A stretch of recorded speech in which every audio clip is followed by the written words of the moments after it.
소중한 나.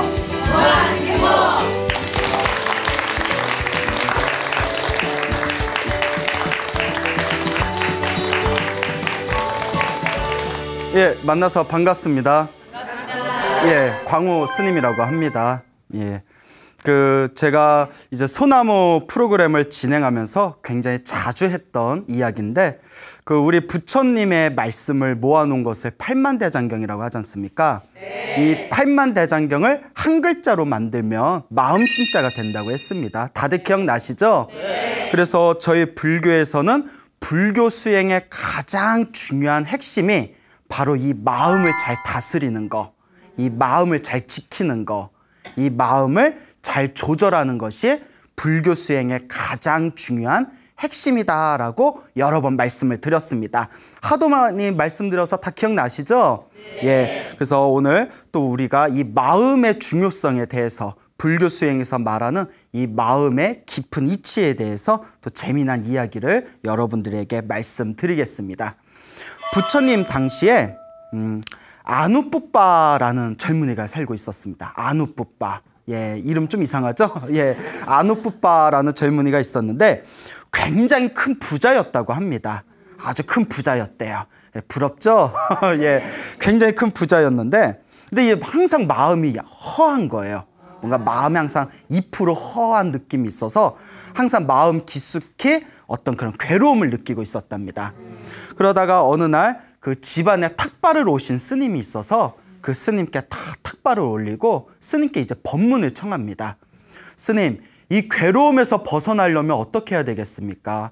괴로움에서 벗어날 수 있는 좋은 방법을 가르쳐 주십시오라고 질문을 던지니까 스님이 탁 쳐다보더니 항상 스님께 공양을 올리고 법문을 자주 듣고 보시는 베푸는 거라고 하죠. 보시를 행하면서 복을 많이 지으십시오라고 이야기를 했답니다. 이게 굉장히 중요한 거죠. 우리 불교에서는 인과응보법이지 않습니까? 네. 내가 만약에 행복한 일이 많다면 그건 그만큼 전생에 지어놓은 복이 많은 거고, 내가 지금 불행한 일을 자꾸 겪고 있다면 내가 전생에 그런 복을 많이 짓지 않았기 때문이고, 뭔가 마음에 괴로운 일이 있으면 자꾸 복을 짓고 선업을 짓고 공덕을 지어야 된다라고 부처님께서 말씀을 하셨습니다. 그래서 복과 선업과 공덕을 짓는 가장 기본적인 게 바로 보시입니다. 베푸는 거, 공양을 올리는 거. 그래서 복을 많이 지으십시오라고 이제 이야기를 합니다. 이 아누뿌빠가 굉장히 이제 마음이 좀 성실한 사람이었나 봐요. 그래서 이제 몇 날 며칠 동안 열심히 이제 보시를 하고 공양을 올리면서 복을 짓다가 뭐 그래도 뭔가 좀 부족함을 느끼더랍니다. 그래서 다시 이제 스님을 만나서 스님이 가르쳐 주시는 대로 널리 공양을 올렸습니다. 이것보다 더 좋은 훌륭한 수행법이 있겠습니까? 라고 질문을 던지니까 이제 스님이 딱 보시더니, 그러면 불법승 3보에 귀의하고 5계를 지키십시오라고 다음 단계를 가르쳐 주시더래요. 그래서 부처님의 가르침, 그리고 스님들 불법승 3보에 귀의를 하고 5계를 지켜라. 5계 다 아시죠? 예, 뭐 오골계 말고 예전에 5개 하니까 뭐 오골계요? 뭐 예전에 그랬던 분이 있는데, 예, 그래 허할 때는 오골계를 먹지만 5개는 5가지 계율을 뜻하죠. 그래서 살생하지 말라, 도둑질하지 말라, 삿된 음행을 하지 말라, 거짓말하지 말라, 그리고 술 마시지 말아라. 이 5가지 5계를 지켜라라고 말씀을 하셨습니다. 여러분, 이거 5개 지키는 거 쉬워요, 어려워요? 쉬워요? 어려워요 하신 분들이, 스님 마지막 5번째 술 마시지 말라는 조금 어렵습니다 하는 분들이 실제로 계세요. 예, 자, 어쨌거나 이 5계를 지켜라라는 그런 이제 가르침을 받고 그날로 이제 불법승 3보에 귀의하는 3귀의를 행하고 그 마음을 이제 5계를 열심히 지켰답니다. 그리고 또 이제 얼마가 지난 뒤에 다시 스님을 찾아뵈요. 그 스님께 또 질문을 던집니다. 스님, 이 3보에 귀의하고 5계를 열심히 지켰습니다. 이것보다 더 훌륭한 또 방법이 있습니까? 그러니까 이번엔 스님이 딱 보더니 이제 수준이 점점 높아지는 거예요. 10성계를 지켜라 그 가르침을 내립니다. 뭔지 알고 하신 거예요 혹시? 10성계, 10가지 착한 계율. 그러니까 5계보다 2배가 더 많은 거죠. 자, 10성계는 비슷합니다. 근데 뒷부분에 약간 틀린데, 살생하지 말라, 도둑질하지 말라, 삿된 음행을 하지 말라. 요 세 가지는 같죠. 이제 네 번째가 거짓말하지 말라. 그 다음에 꾸미는 말을 하지 말라. 그러니까 막 아첨하거나 사람의 마음을 속이는 그런 꾸민 말을 하지 말라. 예? 그 다음에 악설, 악구, 욕하지 말아라. 욕하지 마라. 여러분 욕 잘해요, 안 해요? 잘해요? 또 잘해요? 이런 10 뭐 이러면서 예. 1, 2, 3, 4, 5, 6, 7 예. 자, 그래서 이제 욕하지 말아라. 그 다음에 이제 이간질하지 말아라. 이간질하라 하지 말. 그래서 이제 7가지가 되겠고요. 마지막 3가지가 탐욕을 일으키지 말아라. 욕심내지 말아라. 예, 쉽지 않겠죠? 예, 속으로 성내지 말아라. 성내지, 분노를 일으키지 말아라. 여러분 화 잘 내죠? 예, 또 네. 빠지는 데가 없으셔요. 예, 또 화도 잘 내시고 욕도 잘하시고.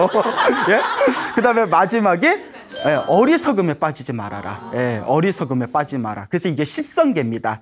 10가지 착한 계율이 되겠습니다. 이 10가지 착한 계율을 지켜라 하니까 이 10성계를 잘 지키고 얼마 후에 다시 스님을 찾아뵙습니다. 스님, 보시하라고 해서 보시도 열심히 했고, 삼보에 귀의하고 5계를 지키라고 해서 또 열심히 실천했고, 10성계를 지키라 해서 10성계도 지켰습니다. 이것보다 더 훌륭한 방법이 있습니까? 하니까 이제 스님이 딱 보더니 차라리 출가를 해라 이렇게 얘기를 하셨대요. 머리를 깎고 출가를 해라. 그래서 그 자리에서 출가를 했대요. 예, 대단하죠? 예. 그래서 이 부잣집 젊은이 아누푸빠가 이제 머리를 깎고 출가를 합니다. 이제 스님이 돼서 내가 이 영원한 괴로움에서 벗어나겠다. 영원한 행복을 얻겠다라고 원력을 세우고 출가 생활을 했는데 스님이 돼서 2분의 스승이 있었답니다. 2분의 스승이 있었는데 한 분은 계율을 가르쳐주는 스승이었고요. 계율. 근데 스님의 계율이 아까 뭐 5계 나오고 10성계 나왔잖아요. 남자 스님들을 비구 스님이라고 하지 않습니까? 이 비구 스님이 지켜야 할 비구계가 250개입니다. 250가지 계율이에요. 예, 외우기도 힘들어요. 예, 자, 그 250가지 계율을 가르쳐주는 계율 스승이 있었고 불교 교리를 가르쳐주는 스승이 또 있었답니다. 근데 이제 우리 불교 교리가 얼마나 방대해요. 팔만대장경에 나와 있는 부처님의 교리를 또 공부해야 돼야 하니까 이게 2분의 스승 밑에서 불교 교리를 공부해야 되고 또 250개 계율을 공부해야 되니까 너무 힘든 거예요. 막 스트레스가 받더래요. 예, 여러분들 학창시절로 다시 돌아가려면 돌아가시겠어요? 예, 공부하기 엄청 싫으셨구나. 예, 저도 젊음은 좋지만 다시 학교 생활로 돌아가려면 저도 좀 별로. 예, 가장 돌아가고 싶지 않은 시대 그때 과거가 군대라. 예, 남자는 다 동감하시죠. 예, 군대 때랑 또 이제 학창 시절에 그때 이제 막 야간 자율학습하고 빡빡하게 살았지 않습니까? 예, 그때로 다시 돌아가려면 조금 스트레스 받을 것 같아요. 저도. 그러니까 지금은 제일 행복한 것 같아요. 스님이 돼가지고 이렇게 부처님의 가르침을 공부하고 수행할 수 있다는 거에 대해서 마음 깊숙이 항상 우리 부처님과 많은 분들에게 고마움을 느낍니다.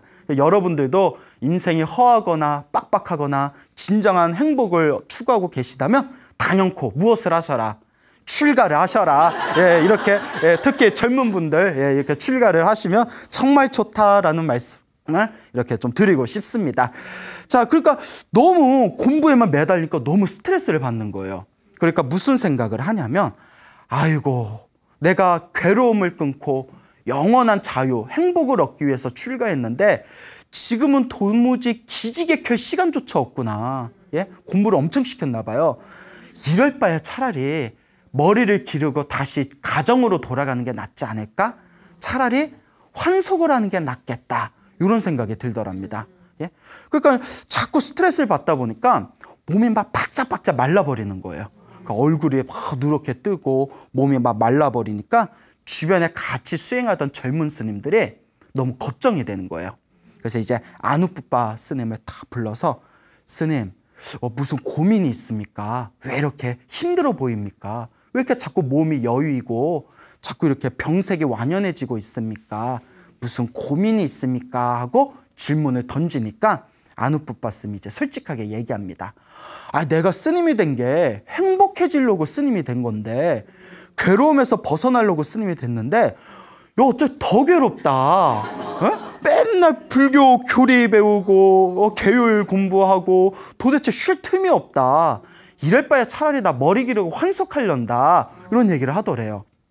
그러니까 아누뿌빠도 엄청나게 공부하기 싫어하는 스타일이었나 봐. 예? 그러니까 이제 그 스님들이 아이고 이러다 진짜 나가겠다 싶어서 그 아누뿌빠의 두 분의 스승한테 사실대로 얘기를 합니다. 아, 스님, 그 스님들이 그 제자인 아누뿌빠 스님이 지금 이런 고민에 빠져서 집으로 돌아가려고 합니다. 어떻게 대책을 세워야 되지 않겠습니까? 그 이 두 분의 스승들이 고민을 하다가 부처님께 가서 여쭤보자 하고 그 두 분의 스승이 아누뿌빠 스님을 데리고 이제 부처님께 갑니다. 그 부처님께 자초지종을 다 설명을 하니까 부처님께서 다 듣더니 아누뿌빠요, 그렇게 힘드냐? 예, 힘듭니다. 많이 괴롭냐? 많이 괴롭습니다. 그 뭐가 그렇게 괴롭냐? 아니 맨날 이렇게 계율 공부하고 교리 공부하고 공부할 것도 너무 많고 배울 것도 너무 많고 휴식을 취할 시간은 없고 너무 힘들어서 못 살겠습니다. 그러니까 가만히 부처님께서 들으시더니 그러면 다른 거는 공부할 필요 없다. 다른 거는 지킬 필요 없다. 오직 하나만 지키면 된다.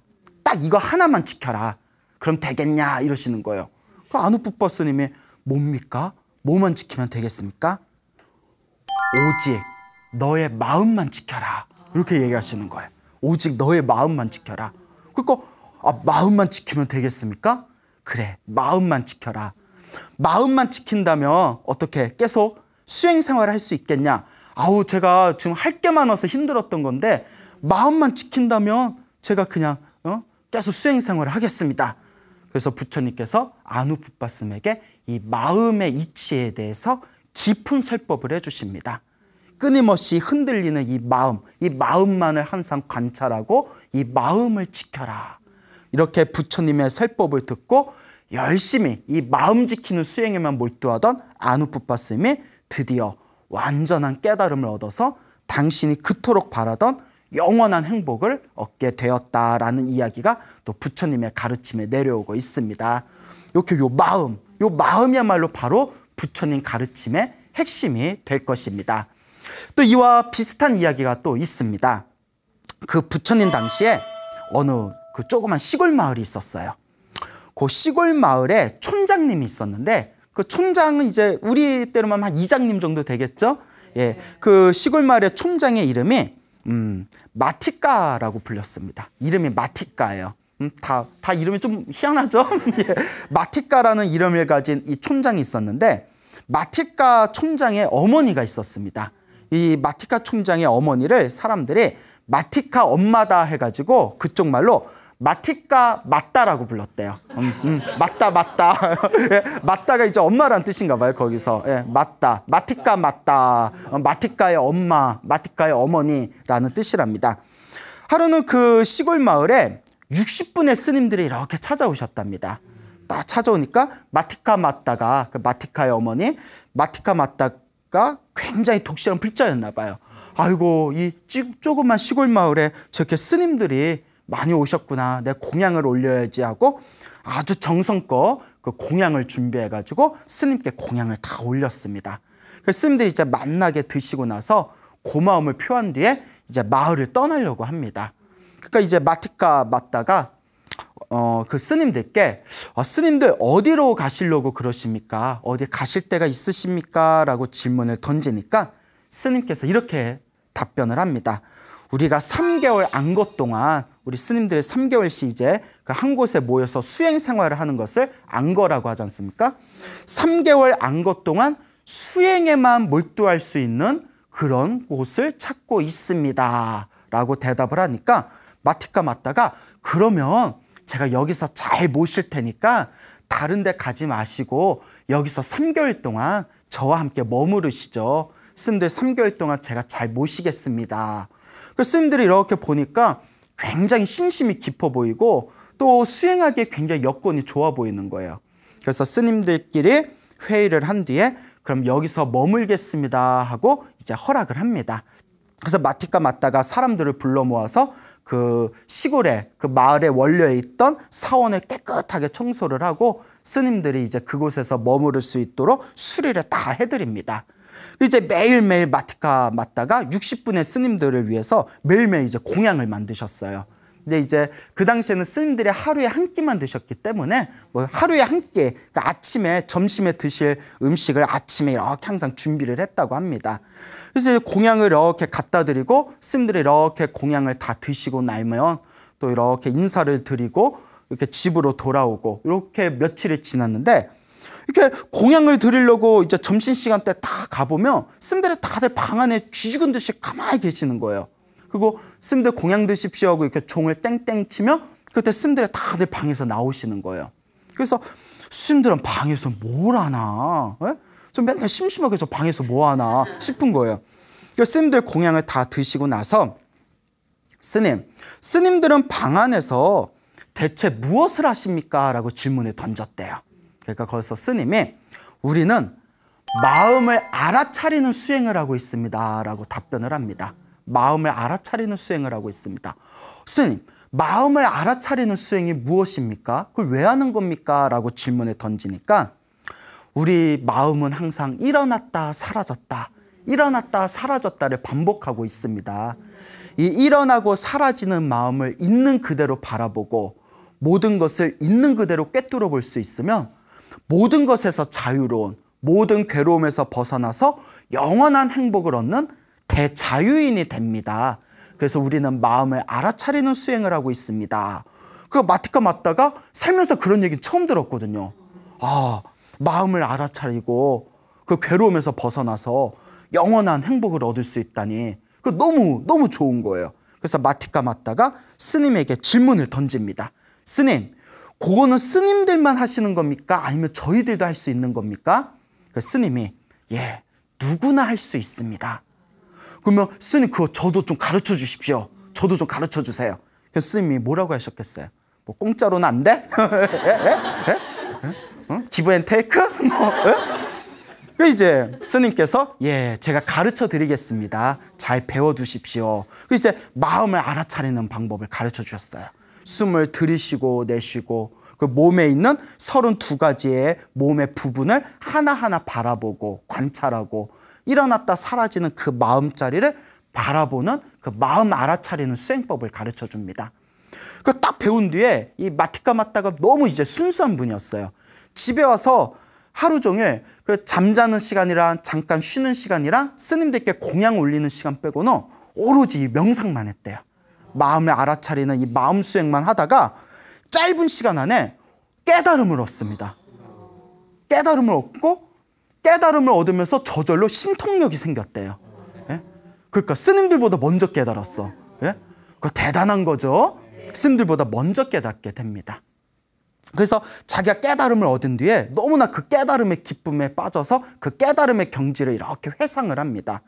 그 뒤에 자신의 신통력을 이용해서 지금 내가 60분의 스님들을 모시고 있는데 그 스님들의 공부를 얼마큼 됐는지 한번 보자 하고 신통력으로 스님들이 수행하는 모습을 다 봤대요. 그런데 60분의 스님들이 아무도 깨달음을 못 얻고 있는 거예요. 자기는 얻었는데 왜 스님들이 아직도 깨달음을 못 얻었지? 딱 보니까 스님들 60분의 스님들이 다 깨달음을 얻을 수 있는 그런 그릇과 근기가 된다는 것을 딱 살펴봅니다. 그래서 스님들이 공부에만 몰두할 수 있도록 내가 최대한 지원을 하면 이 60분의 스님들이 충분히 깨달음을 얻을 만한 분이다. 그러니 내가 이 은혜를 갚기 위해서라도 자기에게 이제 깨달음의 세계를 이제 선물했지 않습니까? 이 스님들이 공부에만 수행에만 몰두할 수 있도록 내가 최대한 지원을 하자. 그리고 자신의 신통력을 이용해서 신통력 중에 타심통이라고 있습니다. 타인의 마음을 꿰뚫어 보는 거, 사람의 마음을 훤하게 보는 것을 타심통이라고 합니다. 예, 우리 주변에 타심통 있는 사람 있으면 되게 불편할 것 같지 않아요? 예, 내 마음을 다 꿰뚫어 보고 뭐가 그렇게 지저분하길래 또 불편할까? 예, 자, 그러니까 자신의 타심통을 이용해서 스님들이 무엇을 원하고 무엇을 바라는지를 다 꿰뚫어 보고 그때그때 스님들이 원할 때마다 최대한 지원을 해줬대요. 그 어느 스님이 좀 내가 속이 안 좋은데 내일은 그냥 편안하게 죽을 먹었으면 좋겠다. 그 다음날 죽을 타드리고, 너무 죽만 먹었더니 속이 허한데 좀 기름진 것 좀 있으면 좋겠다. 이거 막 속이 막 허하다. 그러면 아주 기름진 음식을 갖다 드리고, 뭐 목이 너무 마른데 신선한 물이나 음료수가 있으면 좋겠다. 그 신선한 물과 음료수를 갖다 드리고, 그러니까 입안에서 혀가 굴러다니는 것처럼 완벽하게 지원을 해줬대요. 그 스님들이 마음이 고요해지고 편안해지고 그 어떤 거에도 이제 더 이상 마음 쓰지 않고 오로지 수행에만 집중해서 그 3개월이 지나기 전에 60분의 스님들이 모두 깨달음을 얻게 됩니다. 대단한 거죠. 60분의 스님들이 깨달음을 얻고 나서 마티카 마따에게 감사를 표합니다. 너무나 고맙습니다. 당신 덕분에 우리가 이렇게 수행을 잘하고 갑니다. 이제 부처님이 계신 사원으로 돌아갑니다. 부처님께서는 이미 다 알고 계시겠지만 경전에 보면 부처님은 다 아시면서도 일부러 물어보셨다라는 표현이 자주 나옵니다. 부처님께서 그래, 이번 안것 동안 수행은 잘 되었냐? 어려움은 없었냐? 어떻게 수행하였냐? 그걸 이제 제자들이 그동안 자기들이 겪었던 일들을 다 말씀을 드립니다. 어느 시골 마을에 갔는데 마티카 마따라는 여인네가 너무나 우리들 시봉을 잘해줬다고, 우리가 뭐가 필요하다라는 생각만 일어나면 바로 그 자리에서 귀신같이 알아서 우리들이 공부에만 몰두할 수 있도록 최대한 지원을 해줬습니다. 그러니까 부처님께서도 참으로 훌륭한 제가신자다, 참으로 훌륭한 여자신도다, 그 밑에서 그 도움을 받으면서 수행을 한 너희들도 정말 장하구나, 잘했다라고 이렇게 칭찬을 하십니다. 이 소문이, 그 시골 마을의 마티카 마따에 대한 소문이 이제 널리 많은 사람들에게 이야기가 퍼집니다. 그때 어떤 한 스님이 있었는데 그 마티카 마따의 이야기를 듣고, 마티카 마따가 신통력이 있나 보다, 스님들이 무엇이 필요하다 생각만 하면 바로바로 갖다 준다. 그 호기심이 생긴 거예요. 정말? 정말 신통이 있을까? 그래? 그 나도 한번 가볼까? 예? 그래, 한번 가보자. 신기하잖아요. 예? 그래서 일부러 그 부처님께 허락을 받고 그 마티카 마따가 있는 그 시골 마을에 내려갑니다. 그리고 마티카 마따가 그 만들어 놓은 그 사원에 가만히 딱 앉아서 이런 생각을 합니다. 마티카 마따가 정말 스님들의 마음을 다 꿰뚫어 볼까? 그러면 내가 지금 걸어오느라 너무 몸이 피곤해서 이 절을 청소를 못하겠다. 청소를 해줄 사람을 좀 보내줬으면 좋겠다. 이렇게 생각을 합니다. 그 마티카 마따가 멀리서 집에 딱 있다가, 아이고 우리 절에 스님이 오셨는데 청소해줄 분을 찾고 있구나. 그걸 딱 알아차린 거예요. 그 신통력이 있으니까 대박. 예? 예? 그러니까 딱 알아차리고 그 이제 하인을 부릅니다. 그 스님이 계시니까 가서 청소 좀 도와드리세요. 그 이제 하인이 딱 가니까 스님이 깜짝 놀란 거예요. 야, 이거 귀신이네 진짜. 예? 예? 야, 기가 막히다. 그러니까 이제 또 가만히 있다가, 내가 걸어오느라 너무나 목이 마르고 몸에 힘이 떨어졌는데 신선한 과일 주스 좀 마셨으면 좋겠다. 예? 신선한 과일 주스 좀 마셨으면 좋겠는데 갖다 줬으면 좋겠다 하니까 또 마티카 마따가 딱 그걸 알아차려요. 그거 어떡해요? 그 자리에서 다 신선한 주스를 만들어서 또 하인을 시켜서 보냅니다. 그것도 신기하죠? 여기서 우리가 약간 소름이 쫙 끼칠 법도 한데 이 스님도 보통 스님이 아니었나 봐요. 그래, 이거 잘 됐다. 그러면 이러면서 내일 점심시간에 내가 아주 기름진 우유죽과 나물무침을 먹었으면 좋겠다. 예? 우유죽하고 나물무침을 갖다 줬으면 좋겠다라고 생각을 합니다. 그러니까 마티카 마따가 또 그 마음을 알아차리고 다음날 아침에 일찍 일어나서 그 신선한 우유죽과 나물무침을 만든 뒤에 그걸 또 하인을 시켜서 보냅니다. 그리고 또 이제 또 받아 드시고 요 스님이 또 무슨 생각을 하냐면, 디저트로 과자를 먹었으면 좋겠다. 과자 좀 보내줬으면 좋겠다. 그러면 우리 같으면 좀 짜증날 거예요. 예? 마음을, 뭐 스님이 저렇게 바라는 게 많아? 응? 근데 마티카 마따가 굉장히 이제 깨달음을 얻었고 마음의 불법과 스님에 대한 신심이 너무나 뛰어났기 때문에 또 그 자리에서 즉석에서 과자를 굽습니다. 과자를 구운 뒤에 또 이제 하인을 시켜서 과자를 보냅니다. 이제 과자를 집어 먹으면서 이제 스님이 이런 생각을 합니다. 이제 직접 와서 인사를 좀 했으면 좋겠다. 얼굴을 보고 싶다. 인사를 하고 싶다. 내 마음이 들리냐 오바 막 이러면서. 예? 인사를 좀 와라 이렇게 마음을 내니까 이제 마티카 마따가 깨끗하게 스님을 뵈러 가니까 깨끗하게 몸치장을 한 뒤에 스님께 가서 딱 인사를 올립니다. 참 마티카 마따 대단해요. 스님께 다 스님 어찌 이렇게 절에 오셨습니까? 스님 여기서 수행하고 가십시오. 제가 열심히 스님 도와드리겠습니다 하고 다 삼배를 올리니까 그 스님께서 다 보더니 질문을 던져요. 지금 바깥에서 난리가 났습니다. 당신이 사람들의 마음을 다 읽고 꿰뚫어 본다고 소문이 났습니다. 그게 정말입니까? 그럼 마티카 마따가 이다 아니다 대답을 안 하는 거예요. 근데 이게 중요합니다. 부처님 가르침에는요, 게을래 내가 신통이 있다는 걸 밝혀서는 안 돼요. 수행자는. 무슨 말인지 알죠? 가끔 그 잘못된 수행을 하시는 분 중에 나는 신통력이 있다, 나는 네 마음을 다 꿰뚫어 본다, 나는 다 알고 있다, 이런 분들도 있지 않습니까? 예? 불교의 진정한 수행자들은 부처님의 가르침에 의거해서 내가 신통이 있다는 말을 함부로 밝혀서는 된다 안 된다? 안 됩니다. 예. 근데 마티카 마따가 뭐 그냥 은근슬쩍 말을 살짝 돌려가지고 어물쩍 넘어갔대요. 자기가 신통이 있다 없다 말을 안 하고 은근슬쩍 넘어갔다고 합니다. 마티카 마따 정도 실력이면 저 미아리에서 점집 하나 열면 예? 예? 완전 대박 터질 텐데. 내가 그 책 보면서 와 이거 청담동에 건물 하나 세우겠다.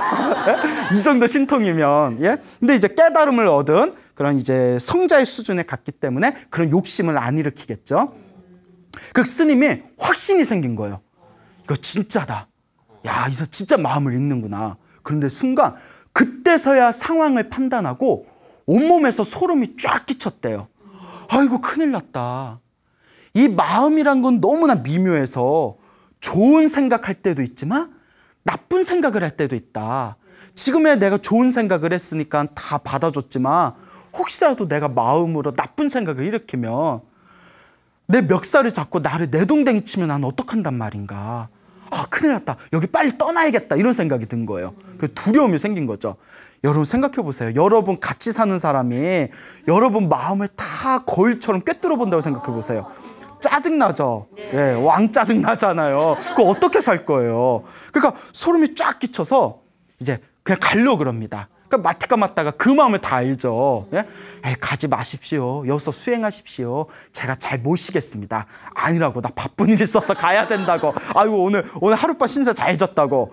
그 부처님이 있는 곳으로 다 옵니다. 그 부처님은 다 알고 계시죠? 아시면서도 일부러 질문을 던지십니다. 마티카 마따의 절에서 수행을 하겠다고 하면서 왜 이렇게 빨리 돌아왔냐? 그 자초지종을 다 설명합니다. 부처님 정말 다 꿰뚫어 보는 것 같습니다. 그런 사람하고 어떻게 삽니까? 제가 혹시라도 나쁜 생각 일으키는 걸 딱 알아채면 그럼 저는 어떡한단 말입니까? 창피해서라도 못 있겠습니다. 그러니까 막 별의별 생각 다 날 거 아니에요. 예? 그러니까 부처님께서 탁 바라보시더니 네가 있어야 할 곳이, 그대가 있어야 할 곳이 바로 그곳이다. 어서 그곳으로 가거라. 항상 마음은 미묘하기 때문에 내 마음은 내가 조절할 수가 없다. 하지만 그런 곳에 있다면 더욱더 마음을 알아차리고 더욱더 내 마음을 더 확실하게 다스릴 수가 있을 것이다. 그러니 그곳으로 돌아가거라. 그 부처님이 가라는데 어떡해요? 그 다시 그곳으로 딱 간 뒤에 딱 그 마티카 마따가 있는 절에 딱 온 순간부터 마티카 마따가 내 마음을 다 보고 있을 수도 있다는 생각이 드니까 한시도 마음을 놓치지 않고 계속 마음을 집중하는 거예요. 예? 그렇잖아요. 예? 조금이라도 이상한 생각, 이러면 안 돼, 이러면 안 돼. 큰일 나 하고 또 이상한 마음이 들면 이러면 안 돼, 이러면 안 돼. 그 수행이 잘 되겠어요, 안 되게 됐어요? 그렇죠. 수행이 갑자기 그 속도로 진보를 합니다. 우리가 마음이 나태할 때에는 공부하다가도 딴 생각하고 공부하다가도 졸고 이러잖아요. 그런데 생각해 보세요. 내 마음을 훤히 바라보는 사람이 내 뒤에서 너 딴 생각하거나 졸기만 해도 내가 뒤에서 너의 목을 쳐버릴 것이다 하고 칼을 들고 있으면 졸음이 와요, 안 와요? 안 오죠. 딴 생각이 나요, 안 나요? 안 나요. 오로지 공부뿐이 집중이 안 되잖아요. 그 스님도 저 제가신자 마티카 마따가 내 마음을 다 보고 있을 텐데 생각을 하니까 한치도 마음에 틈이 없는 거예요. 오로지 공부. 예?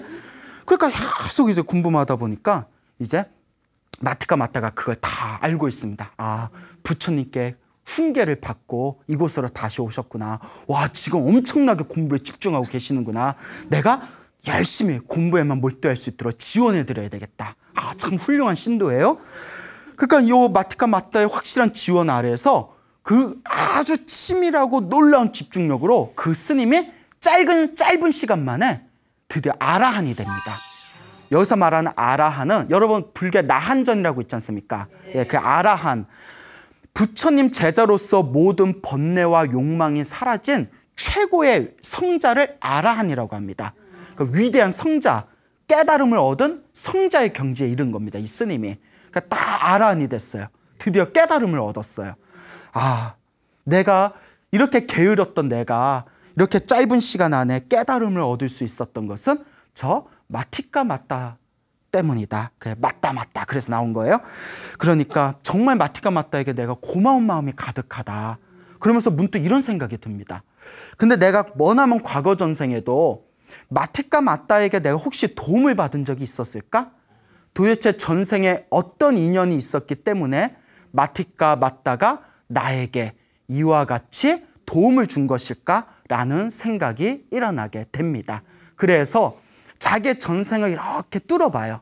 자기의 전생을 다 과거 전생을 꿰뚫어 보다가 자신의 99번째 전의 전생을 보게 됩니다. 예, 그러니까 이제 아라한 깨달음의 경지에 이르렀기 때문에 자기의 전생을 볼 수가 있는 거예요. 그 99번째 자기의 전생을 딱 꿰뚫어 봤는데 그때 그 스님과 마티카 마타가 서로 부부였던 거예요. 부부였어요. 예, 끼리끼리 만났어. 예? 그 부부였는데 이 부부였을 때 놀라운 걸 발견하게 됩니다. 마티카 마타하고 자기하고 부부였는데 그때 부인이 바람이 나가지고 몰래 자객을 시켜서 자기를 죽였던 거예요. 전생 그걸 본 거예요. 순간 깜짝 놀라면서 아라한이었던 이 스님이 아, 마티카 마타는 99번째 나의 전생의 부인이었는데 사람을 시켜서 나를 죽였구나. 정말 나쁜 업을 지었구나 라고 생각을 합니다. 그때 이제 마티카 마타가 우리 스님이 수행이 잘 되나 하고 신통력으로 딱 봤더니 그 스님이 이제 아라한이 된 걸 본 거예요. 너무 기분이 좋은 거예요. 우리 스님이 위대한 성자가 되셨구나. 아, 너무나 훌륭하시다 하는데 스님이 속으로 99번째 전생을 보시더니 내가 부부였을 때 내가 자기를 죽였던 것을 기억해냈구나라는 걸 딱 알게 됩니다. 그것까지 본 거예요. 그러니까 자기도 좀 뻘쭘하잖아요. 예, 99번째인데 내가 부인이었을 때 죽였으니까. 그래서 내가 혹시 그 전에 도움을 준 건 없나 하고 99번째에서 100번째 전생을 딱 보니까 바로 100번째 전생을 보니까 그때도 부부였어요. 예, 여러분 지금 남편이나 아내를 사랑하십니까? 대답 안 하셔도 돼요. 예, 대답 안 하셔도 돼요.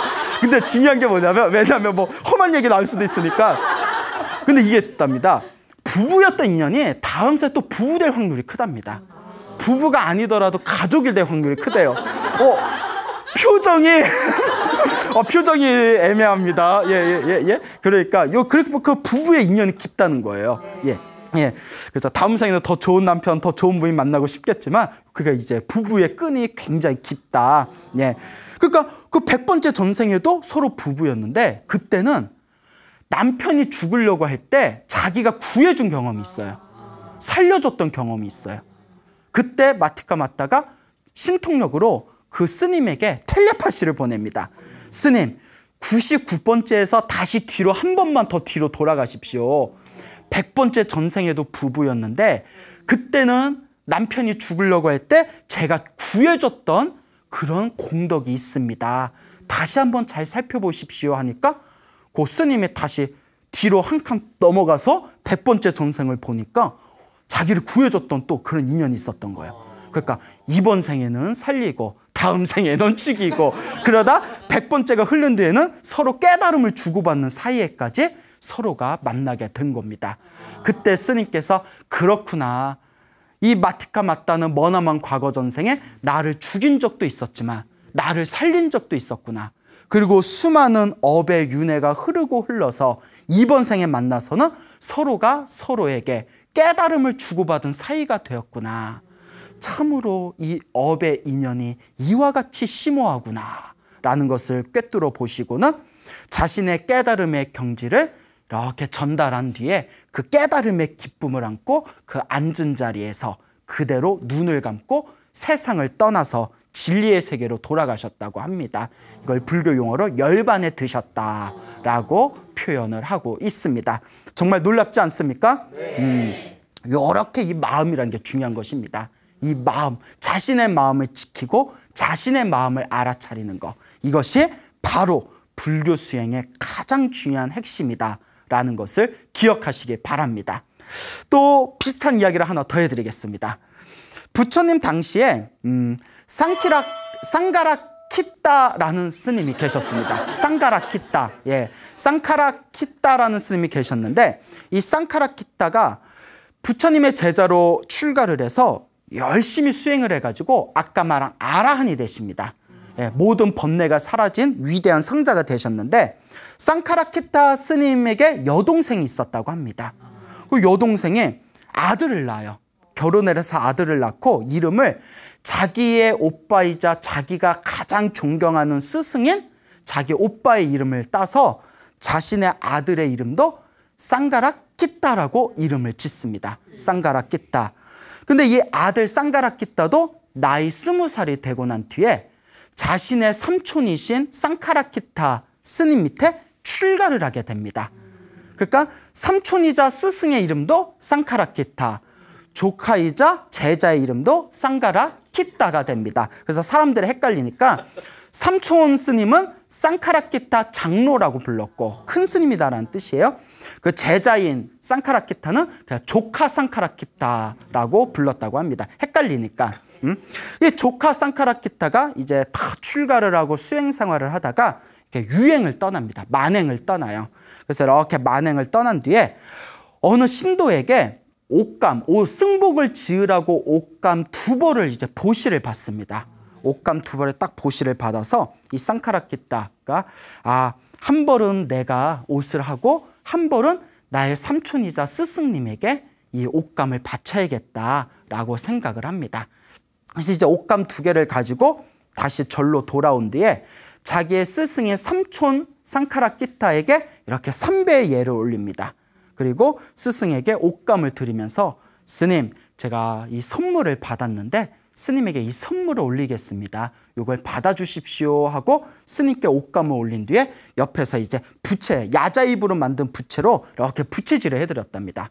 부채질을 다 해드리니까 이 다 의자에 앉으신 이 쌍카라키따 장로, 이 삼촌이 딱 바라보면서 나는 지금 옷이 충분히 있다. 근데 이건 그냥 네가 가져라 라고 얘기를 하셨답니다.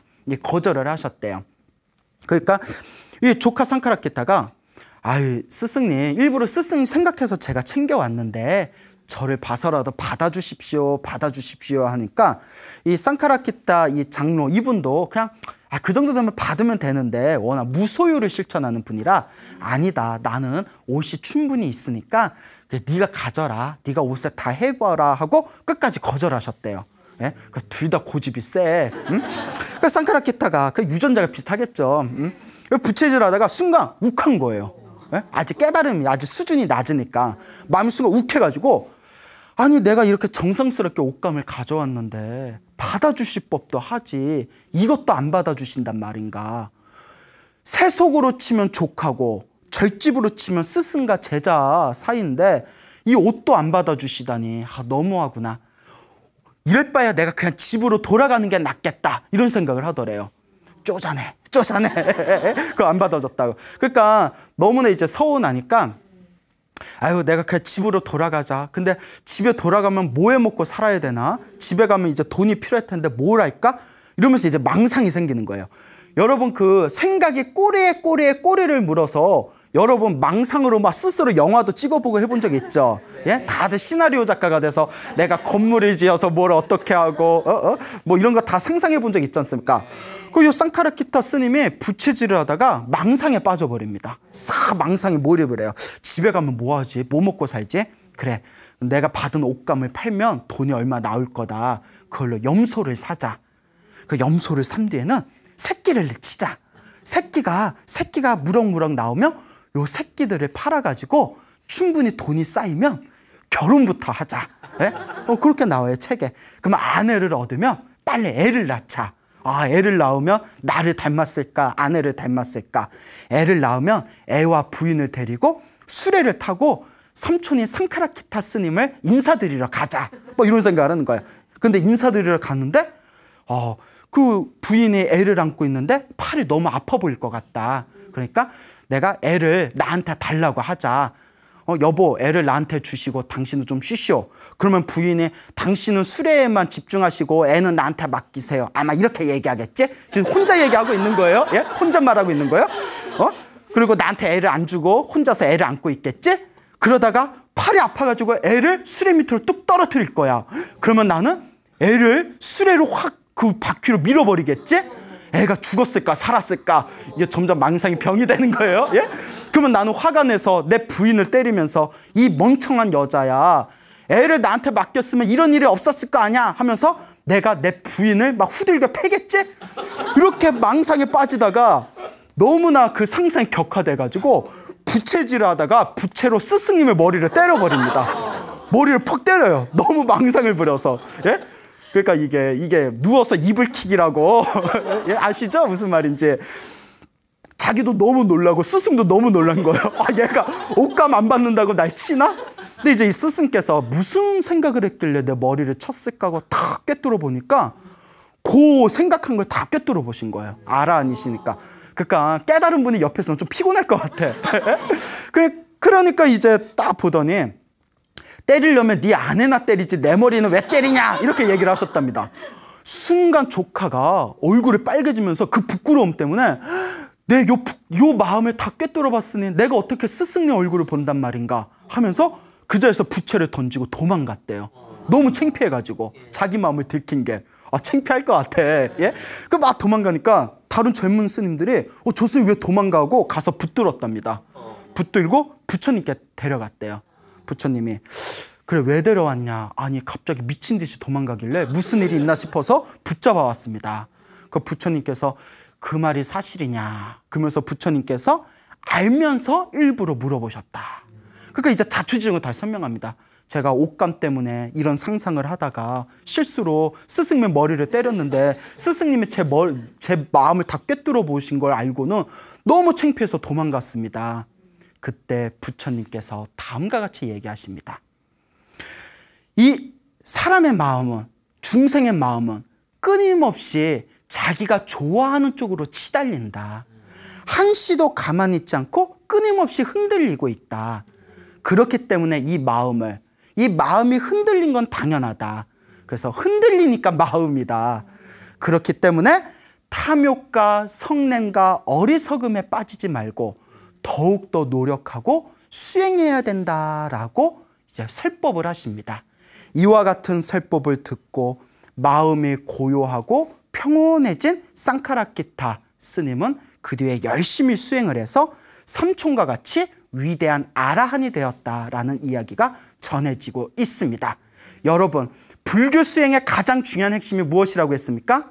마음입니다. 마음을 잘 다스리는 것입니다. 이 마음을 잘 다스리는 것이야말로 가장 훌륭한 공덕을 짓는 것이다 라는 것을 기억해 두시기 바랍니다. 여러분, 행복해지고 싶습니까? 네. 행복한 삶을 창조하고 싶습니까? 네. 복을 지으십시오. 선업을 지으십시오. 공덕을 쌓으십시오.